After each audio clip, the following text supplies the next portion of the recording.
საინფორმაციო პროგრამას სტუმართან ერთად ვაგრძელებთ. ისჯება თუ არა საქართველოს ევროკავშირის მიერ, არის თუ არა ქვეყანაში მიმდინარე მოვლენები დემოკრატიული და სად გადის მთავარი ხაზი. თემაზე სტუმართან ერთიანობა ნაციონალური მოძრაობისა და ქუთაისის საკრებულოს წევრ კობა გურულთან ერთად საუბრობთ. საღამოშთობის ბატონკობა, ძალიან დიდი მადლობა, რომ მოგზავნით ჩვენთან სტუმრად გადაცემაში. ესე იგი, პირველი შეკითხვა, რაც მინდა დავსვა, გამომდინარეობს იქედან, რომ დღეს საუბარი იყო ქართული ოცნების წარმომადგენლების მხრიდან იმაზე, რომ საქართველოს ისჯება ევროკავშირის მხრიდან. მე მინდა გითხოთ თქვენ, არა როგორც საკრებულოს წევრს, არა როგორც თქვათ ერთიანი ნაციონალური მოძრაობის წევრს, რიგით ქართველ მოქალაქეს, თქვენ როგორ თვლით, ევროკავშირის მიერ ისჯება საქართველოს?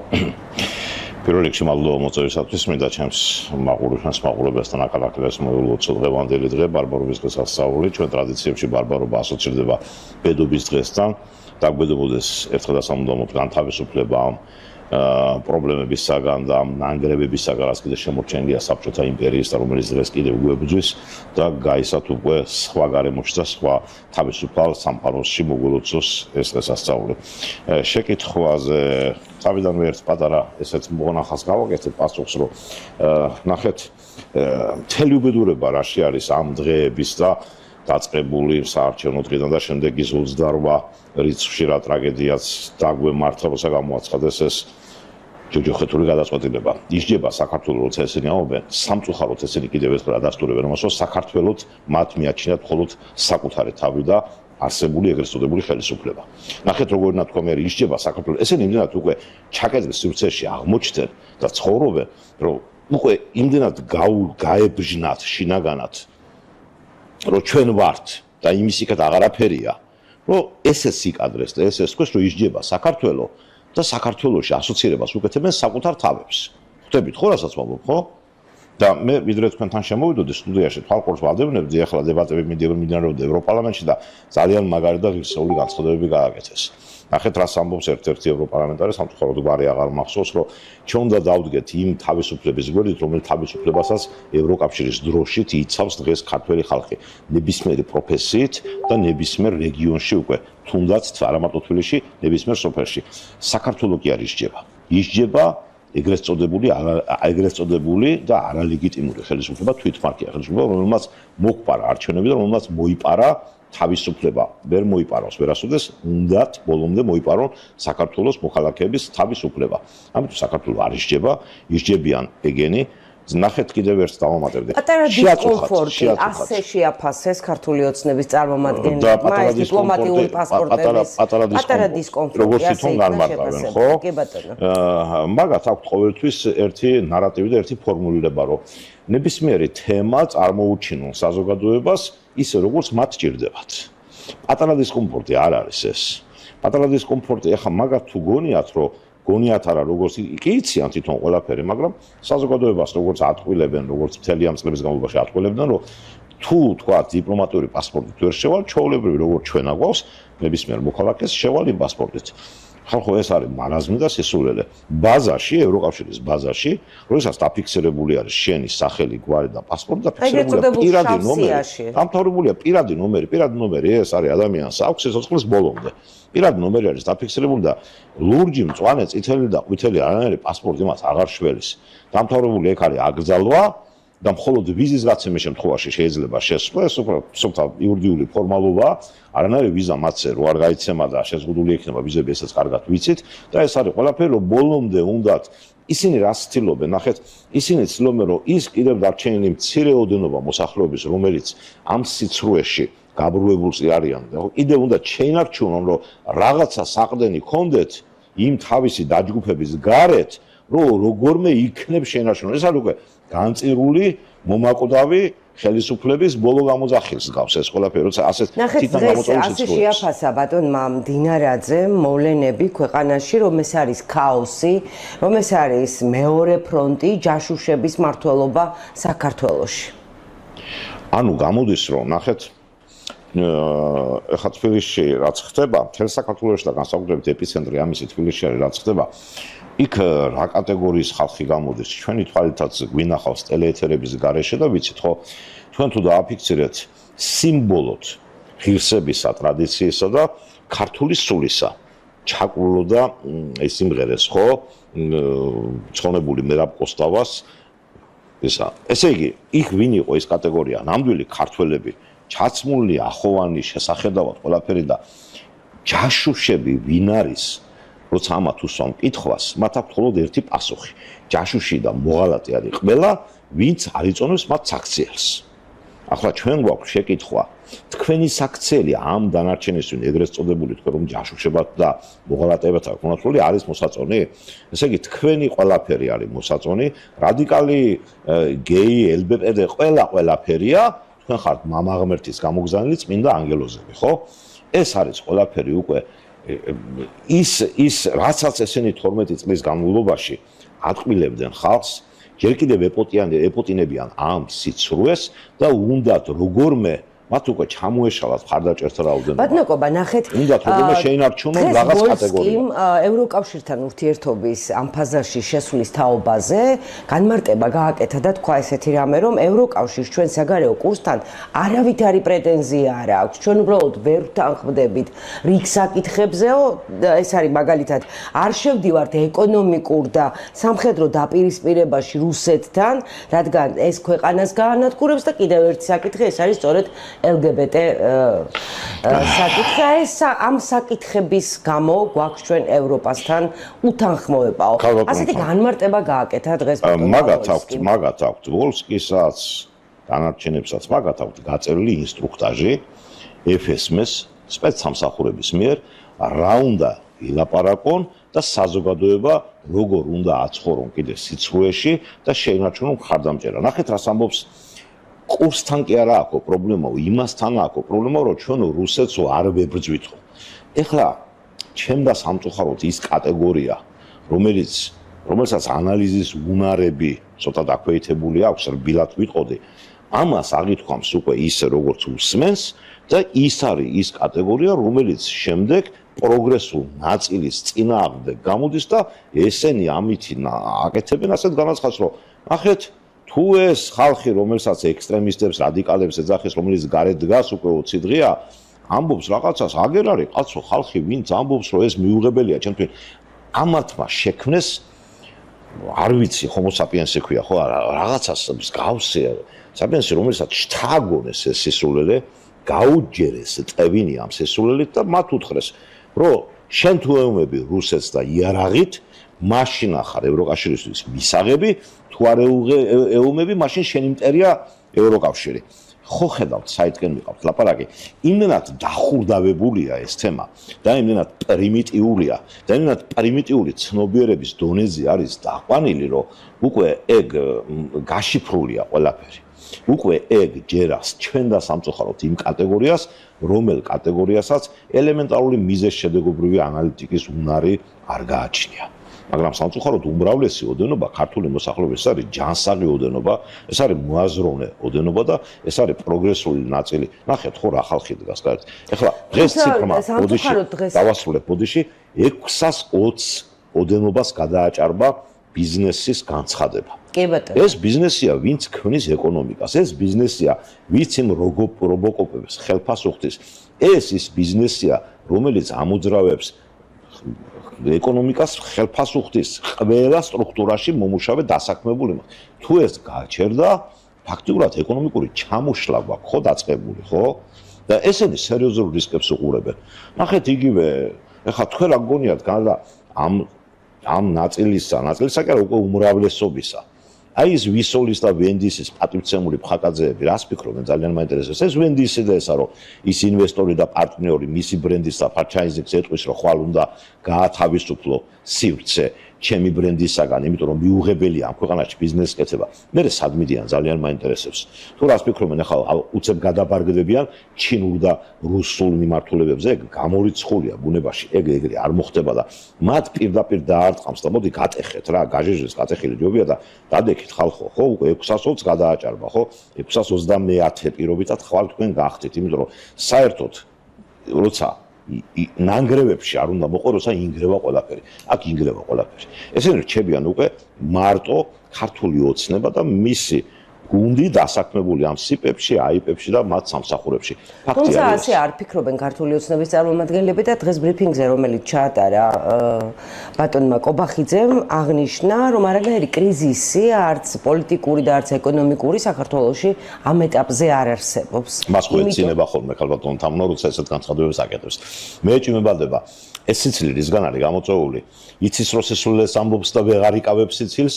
თუ ცოტა სიმწრის არის თუ იცის რომ უკვე ძალიან მაგარ სისულელეს ამბობს და იმიტომ ეცინის. მე ეს კითხვა მიჩნდება და ამ პასუხით შემიძლია უპასუხო თუნ შეკითხვას ვის ნათქვამს. და რაც შეეხება არალეგიტიმურ ხელისუფლებას, დღეს კიდევ ალბათ ნახეთ, ხო? ეგრეთ წოდებული საგარეო საქმეთა მინისტრის მაკაბოჭურის განცხადება, მაგრამ განცხადება გააკეთა, რომ ჩვენო როგორ გავაჩერებდითო ევროკავშირთან მოლაპარაკებებს, რომელიც ჯერ არც დაგვიწყიაო. თუ არ დაგვიწყია კანდიდატის სტატუსი როგორ მიიღე? ხალხო რანაირად მეუბნები თეთრზე შავიაო.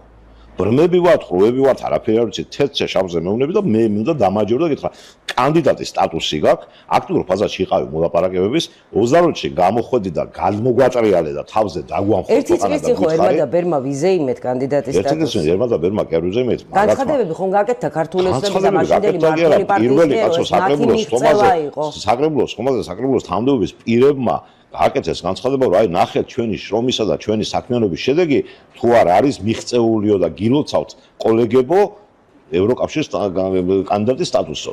ესე იგი მაშინ გვილოცავდა რომ ჩვენ უმუშაობდით და დაწყებული ხონდა მუშაობა და დღეს ერთი წლის მერე გვეუბნება რომ ჯერ არ დაგვიწყეო და რა მარაზმთან აქვს ხალხო საქმე გამაგებინეთ რა. რა არის ეს, რა ქვია ამას ყველაფერი და როდემდე გვინდა ამ სიცრუეში ვაწყუროთ ხალხი. ამას რა ქვია იმ ყველაფერს, კაცო 2007 წლის 7 ნოემბერს ატრიალებთ უკვე აგერ რამდენი წელია, ხო?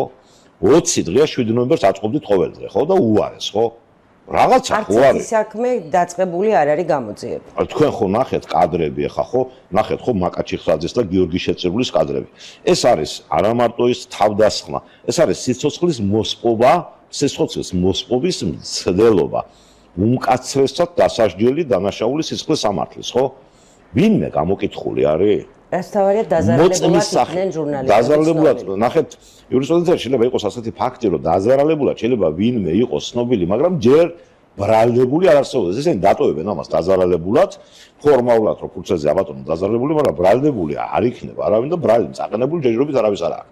და ამ დროს მოწმის სახით არ არის გამოკითხული იმ ეკიპაჟის ჯგუფი საპატრულო ეკიპაჟის ჯგუფი, რომელიც ეხლაც მახსოვს 71-91 ამგონი თუ 14 ის ჯგუფი, რომელიც ამას უყურებდა, რაოდენ უნდა შეურაცხო ქართული მუნდირის ღირსება და რა უნდა გააკეთო ასეთი ცუდი ამბავი, რომ ნალოლიავებ შექმნილ პოლიციას, რომელთაც ჩვენ ვამაყობდით და როცა ტურისტი შემოდიოდა, ვიცით ხო ჩვენ ფაქტები, რომ არღობდა ხოლმე უნებურად, არ ცოდნით მოძრაობის წესს, პატრული წინ უძღვებოდა, პატიობდა და აცილებდა ხოლმე ქალაქიდან რა.